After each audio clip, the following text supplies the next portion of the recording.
You're now listening to The Brian Callen Show with your host, Brian Callen. This is The Brian Callen Show with my colleague Hunter Motz, and we have Dacher Keltner, Professor Dacher Keltner, a name his parents made up. He's not, it's not like he's from Dutch lineage or anything. He's just Dacher Keltner. And he's a professor at UC Berkeley in psychology. And Hunter and I read a great article of yours sort of in response to Robert Greene's The 48 Laws of Power.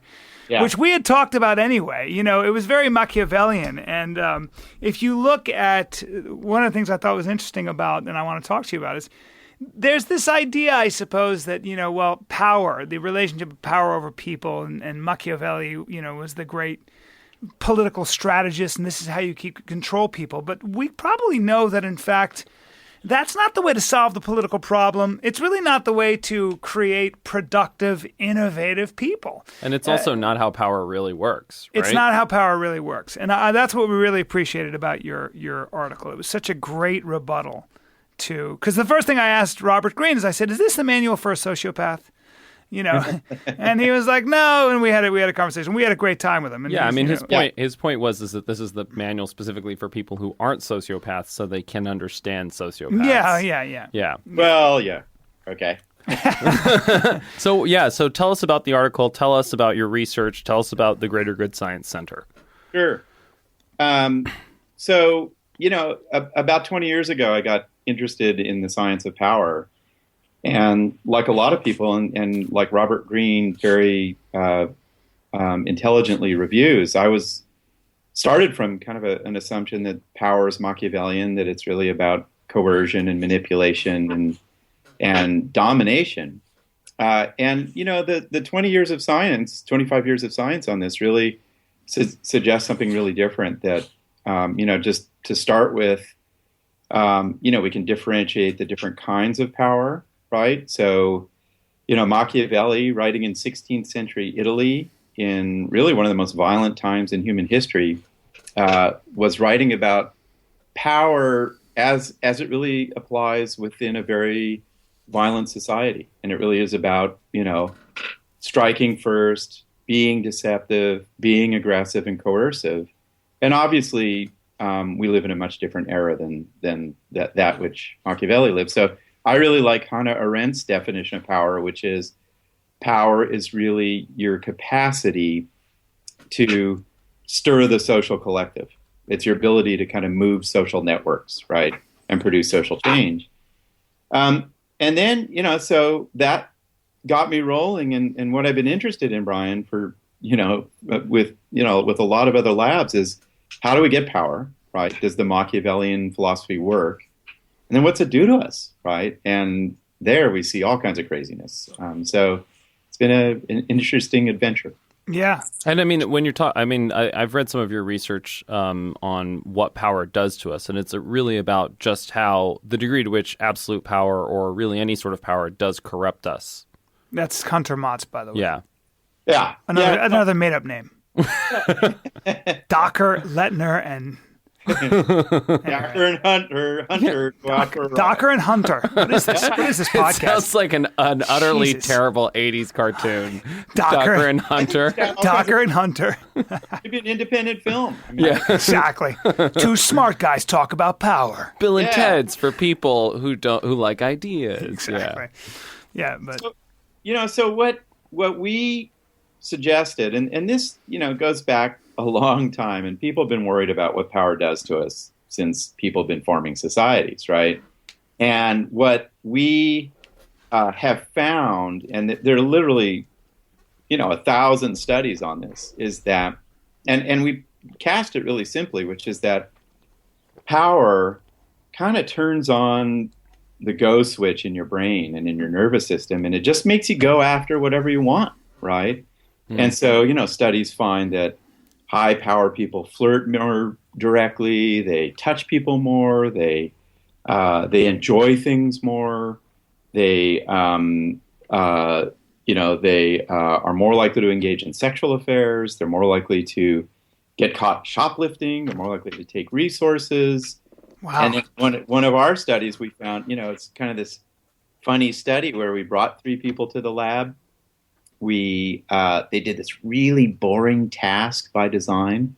One of the three people had power. In the 30 minutes into the study, we put down a plate of 5 delicious smelling chocolate chip cookies. Everybody took one cookie. All groups always left one cookie on the plate. So the key question, who ate that 4th cookie? High power people. Yeah. But not only did they grab that cookie rather arrogantly, but my students coded how they ate, and they were more likely to eat with their mouths open, lips smacking, crumbs falling on their shirts. So it just kind of makes us impossible. Yeah.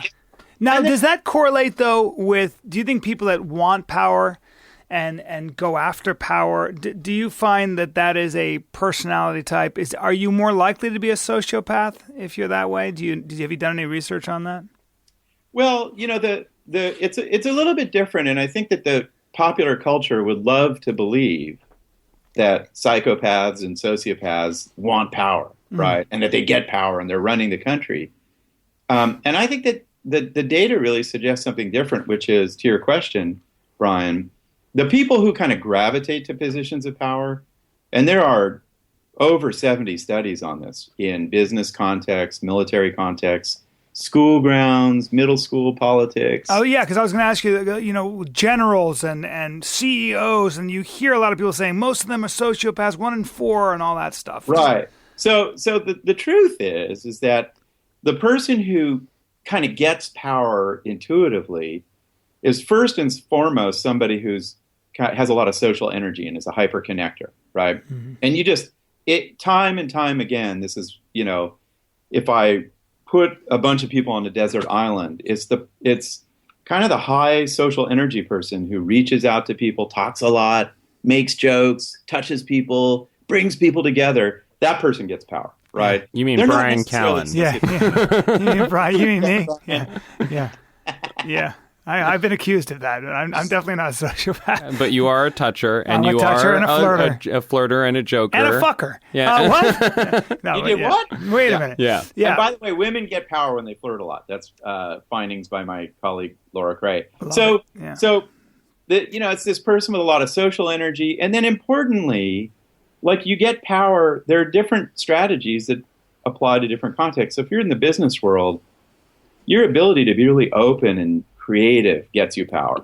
Right. If you're in the military, your real discipline focus, right? Your ability to follow the rules and kind of know the procedures gets you power. If you're in school, and parents care a lot about whether the kids are powerful or not, right? Right. It's the warm-hearted kid who gets power, believe it or not. It's really the kid who intervenes when 2 people are fighting or a bullying episode. So, but that social energy is key. And I think the safer view, the sounder view, is power turns you into the sociopath.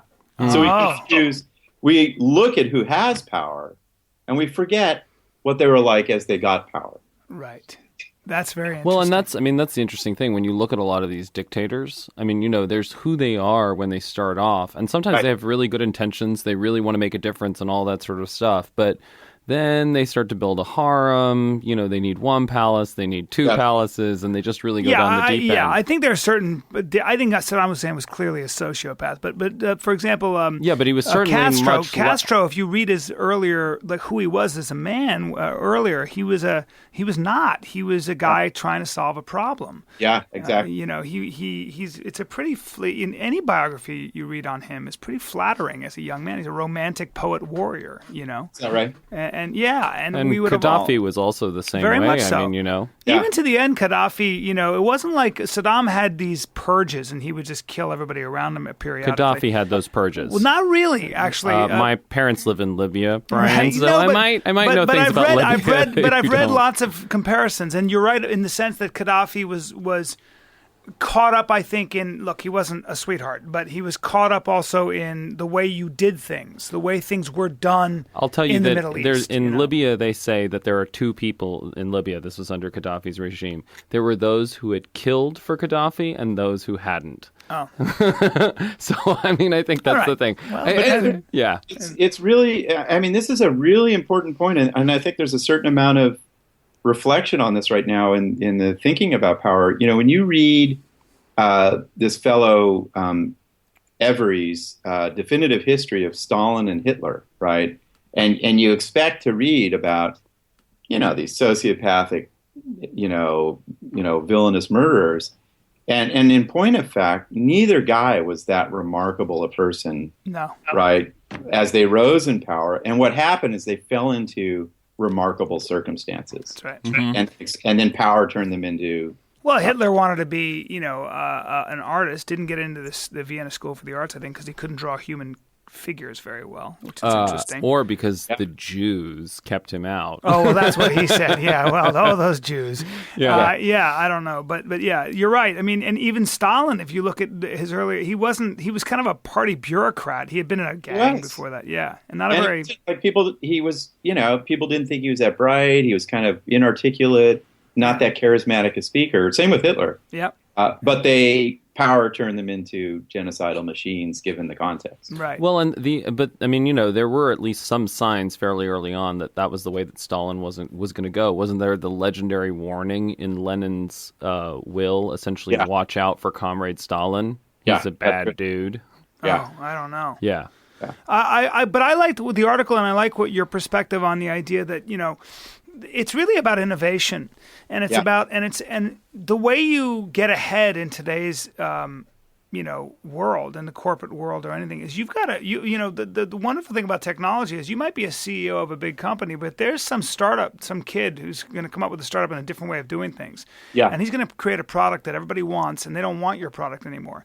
And you better foster a culture of innovation and happy workers, because happy workers are more innovative than the others. So this whole Machiavellian idea of pitting people against each other just creates a climate of fear, and it stifles creativity. It's what you said. I don't know who said it, but you can hold a gun to somebody's head, make them lift a box. You can't hold a gun to somebody's head and make them have a great idea. Yeah, absolutely. Yeah.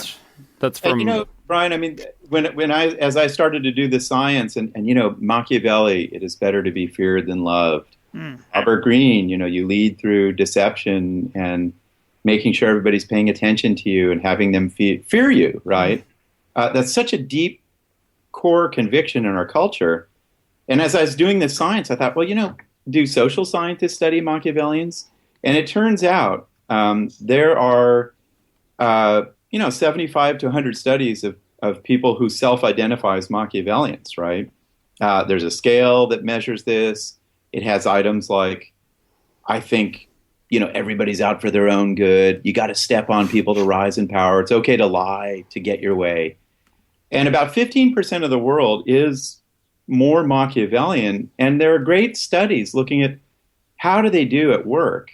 And they don't rise in power. They don't. They get found out. They get found out. They're a-holes, right? Exactly. And then not only that, but they feel more isolated at work, likely to lie. And like you said, they win in positions of power. They lead in ways that dampen innovation. And actually, the people they lead don't trust the organization. They want to move on. So they do get found out. Wouldn't you say human nature? I mean, have you done any studies on the idea that overall we all know what right conduct is? I mean, human beings know. Like, for example, if all your friends helped you and then you turn around and double cross all of them and get ahead, we all know. I think most societies would recognize that as being a bad thing.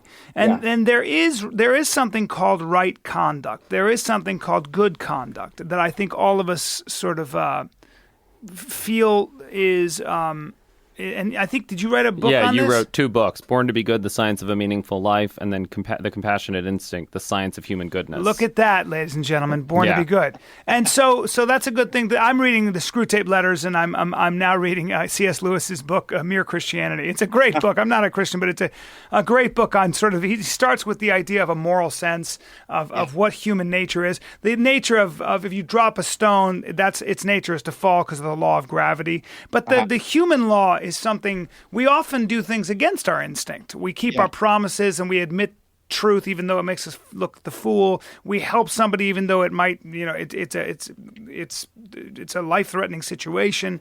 So we oftentimes act against our nature, don't we? Against our instinct. Or rather, our instinct is to be good.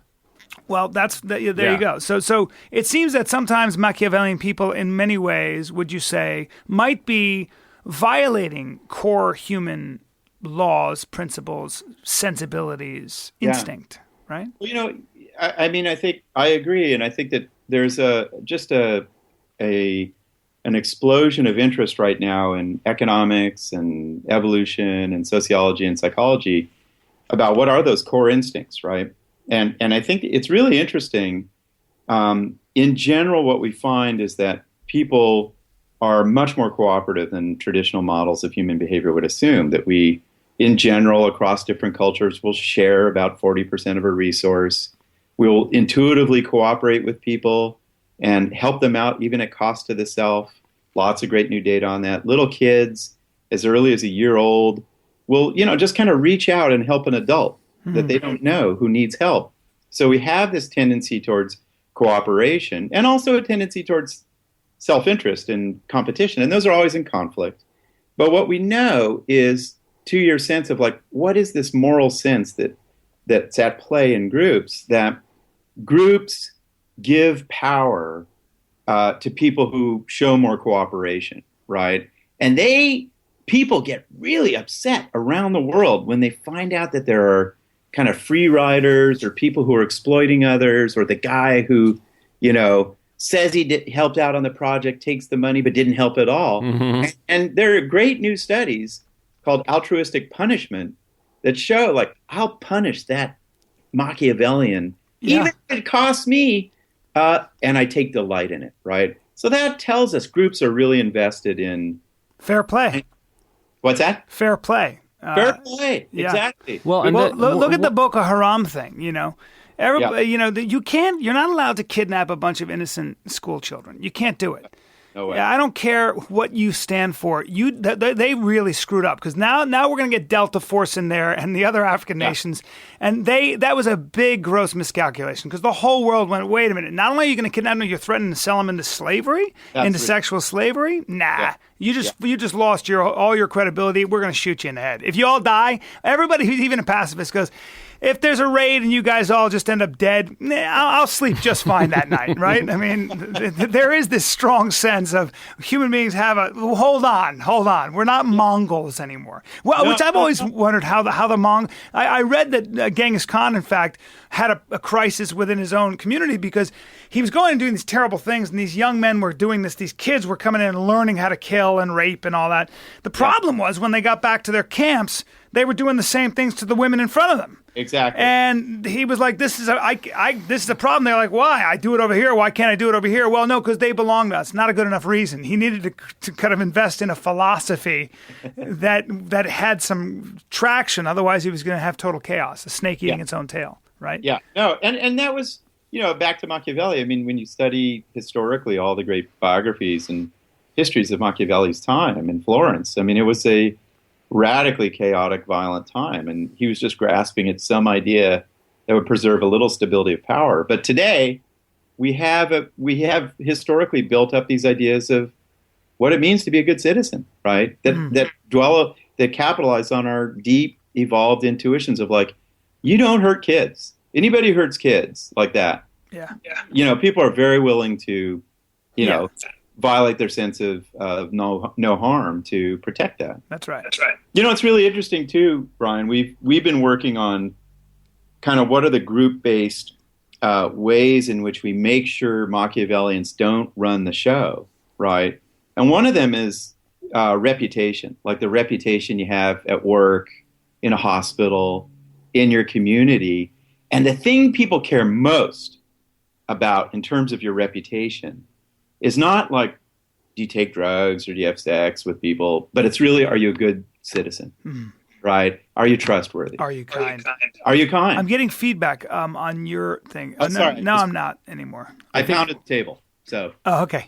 No, but I think that's right. Are you kind is a huge thing. They've done studies with men and women, and a man always looks for one of the things most men will not stand for in a mate. I don't know about women, but if a woman is not kind, that's a big issue. Yep. Certainly And for me. I mean, you've got to be kind. If you hurt people's feelings, I got a big problem with that.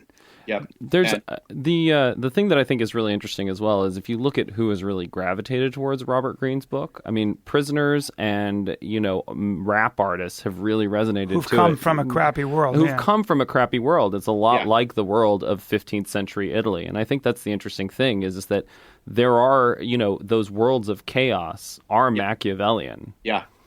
Or like you think about Soviet, or you think about Russia and Putin go in the KGB, where there was no transparency of communication.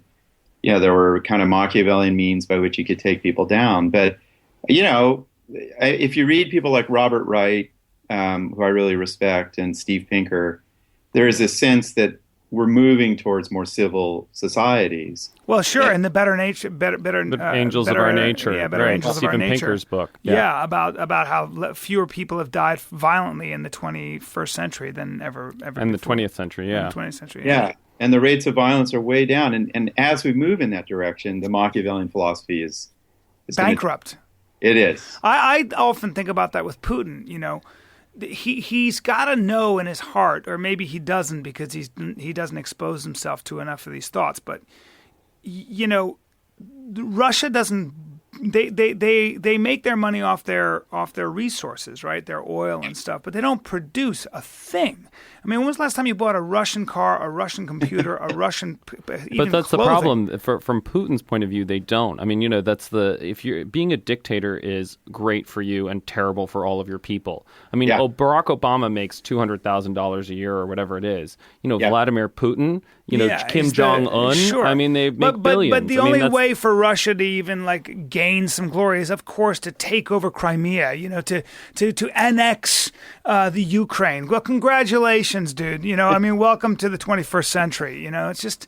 Yeah, but that's the problem. They're not in the 21st century. I mean, They're not in the 21st century, that's. I mean, if you look at Russian culture, I mean, that's the problem is. It's one thing to have a piece of paper that says, "Oh, we're a democracy now," and all that sort of stuff. Yeah. But fundamentally, it's the cultural environment, it's the beliefs, it's the level of trust. But it's all that what sort I of think, stuff. but what I liked about the article though is Yeah. that the Russian idea, and as men, you got to be strong, domination and strong. In fact, it's actually the weak way to go. It doesn't work. It actually doesn't really work. Yeah. Warrior energy, the idea of conquest and conquering and sowing fear and being on top, looking down on your minions, is a horseshit way to do it because it doesn't work. It's actually the weaker way. It's not as effective. It doesn't You will create not be innovation. it doesn't create innovation. You're not going to be as strong. You're just going to be a yoker wielding a sword in the middle of a field A desolated, while they take you out burnt-out with a field. drone or Yeah. something. Yeah. You know what I mean? Even hard power, military might. Our military technology is just unbelievable. Unprecedented. It's Yeah. unprecedented, and it comes from free enterprise. It comes from there's a profit motive. You've got very smart people coming up with ways to do these things. And I have to say, historians have written about how Machiavelli was obsessed with this force called animo, which is like machismo and violence and, just throwing your weight around.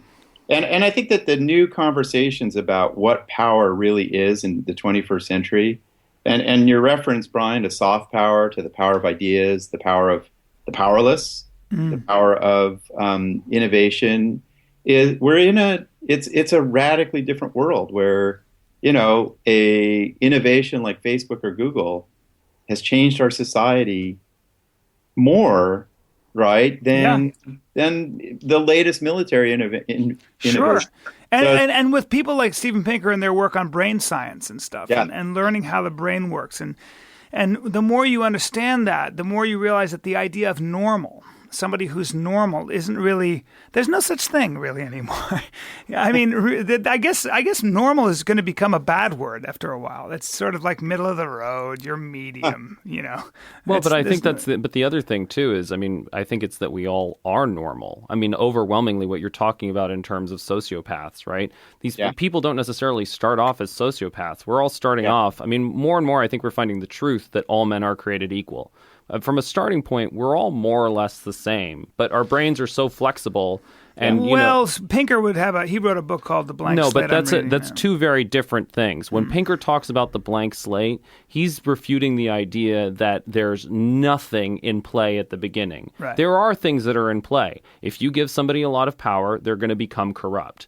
There are built-in heuristics and switches, but within that sort of base human nature, we all have the power to become flexible within those constraints. So you're still going to have fear and love and hate and all of that sort of stuff and a capacity to learn language. But the brain is incredibly flexible. Yeah, and I think, I hope part of this rethinking, and I love your discussions of the blank slate and, Pinker's broad historical view of the change in violence. But, I think this rethinking of what power really is, I think we need to move beyond these rather simplistic ideas like, it's the sociopathic guy who gets power, and think about the context too, right? That the people who act in sociopathic fashion, they have radically different backgrounds than what you or I grew up in. Yes. We should be mindful of that. Yeah. So. And also, though, it bears in mind, too, that the fact that I think a lot of people, Richard Branson and Bill Gates and a lot of people who have a lot of money are realize that they've got enough steaks to eat for a lifetime, and now they're trying to make the world a better place. Yeah. There's a lot of that. There's a lot of the hyper rich are becoming way more altruistic probably than they ever have been. I think so. I think that there are data suggesting some shifts too. And I think that the evidence is pretty clear the last 20, 30 years, greed had this privilege in terms of it's okay to be greedy. Greed is good. You think of Wall Street. Mm-hmm. And now kind of the Google folks and the Facebook folks, there's this new ethos, right, and Bill Gates of think about using wealth for a different kind of social change. Well, and it's also because that's what people are really competing for. People are competing for dignity, respect, they're competing to be of value to the community. Like everybody's trying to do something cooler that is more useful to the world. Yeah, I was going to ask you about that. Do you find that that's the case? It seems like corporations like Google and these they have ping pong tables and you can dress the way you want. I mean, it's just a very different thing. My father was a banker, and he would go to work every day in a starched white shirt, and and there was a protocol and a way you behaved, and even a way you spoke. There was corporate language, and it's very much not that way anymore. Yeah. I do some work down at both those places, and it is a much different world, younger engineer types, who coming out of different cultures, right?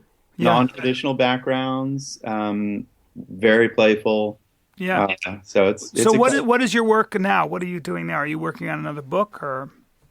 Yeah, well, I'm working on a book on power, and and you've already nailed the thesis, which is it's what we do here. We ruined it. No need to read the book. No, we will. When is it coming out? Probably 18 months. Good. Like that. It takes a long time. It does. It's already, most of it's done, but that we Machiavelli was wrong. We get power through connecting and being open and cultivating reputation, but watch out, because just when your brain's on power, it does it wreaks all kinds of havoc. So it's a drug, or it's a drug. It looks a lot like cocaine or some of the. Is it that Machiavelli was wrong, or that Machiavelli was right in certain contexts? Thank you. Yeah. I know. Machiavelli was right in places of violence where there is little trust, where there are single shot interactions. Mm-hmm. Right. But the minute you build up enduring social structures, it tends to. They say that power, though, actually, at least in terms of how it correlates to status, is a healthy thing. People who won Oscars versus people who came close but didn't win live an average of 4 years longer. They just did a study about that. I thought that was kind of interesting. Whether or not that's some statistical mistake or not. But no, they find the same thing for Nobel Prize winners for all of those sorts of things. Really? Yeah. Yeah. Status is a big deal. Yeah.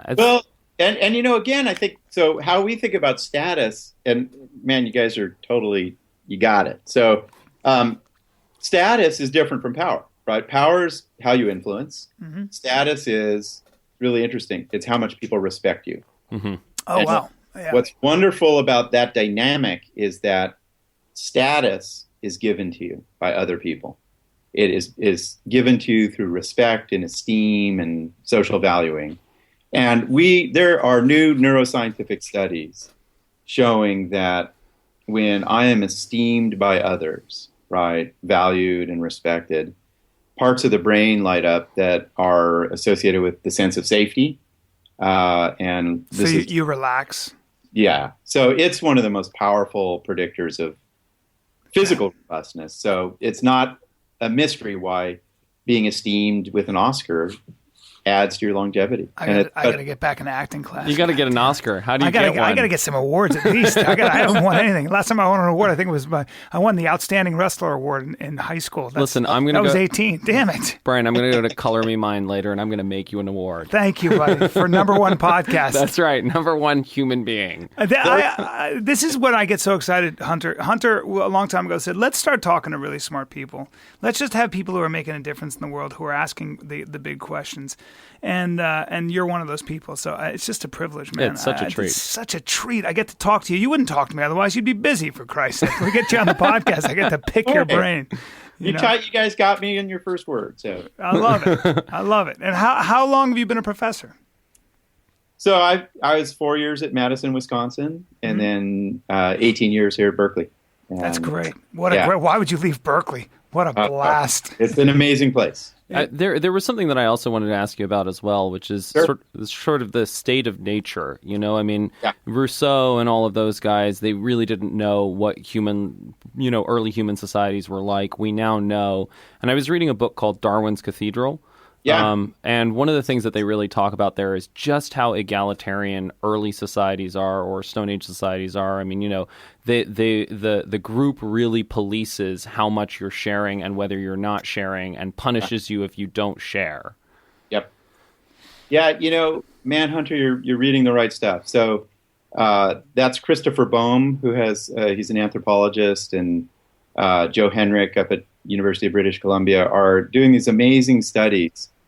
And it's so interesting to think about with respect to how we distribute wealth, right? And one of the things that I'm worried about is the degree of inequality in the United States. And a lot of people are worried about it, right? Robert Reich here at Berkeley and others, because we know it harms people's physical and mental well-being.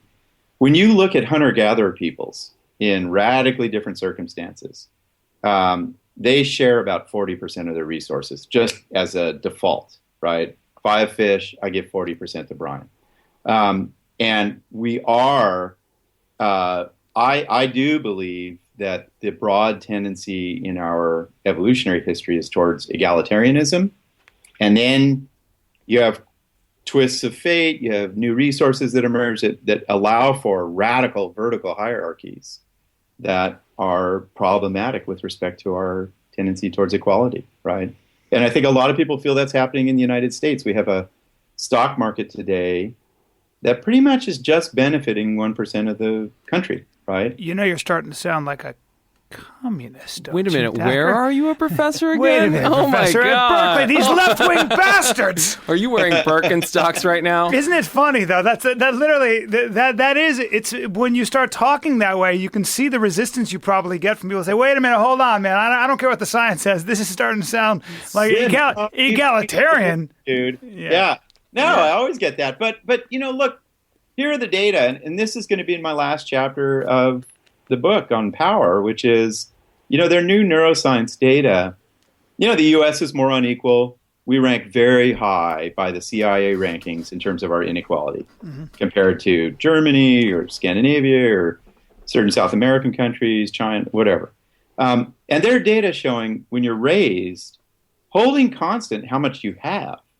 If you're raised where there's inequality, it actually activate certain parts of your immune system chronically that hurt your body, right? And so lack of resources and inequality is hurting the body, and that's something to, putting aside your political convictions, right? That's just a basic healthcare. Well, it goes back to sharing, right? You should share something, right? I mean, it's not good for you to just hoard everything, right? But I think the interesting thing, too, I mean, when you read this stuff is, Adam Smith, right, brilliantly understood an aspect of human nature, right? Yep. You have all these people who understand these aspects of human nature, and then they, from that one aspect, they then like extrapolate an entire worldview that we buy into because it's hard for us to hold the complexity of a human being in our head. Right. And I think what we really need to figure, I mean, there just needs to be so much more cross-pollination between different academic disciplines so that we can start to get a cohesive sense of what is a human being, right? Yes, we pursue our self-interest, but we also need to share.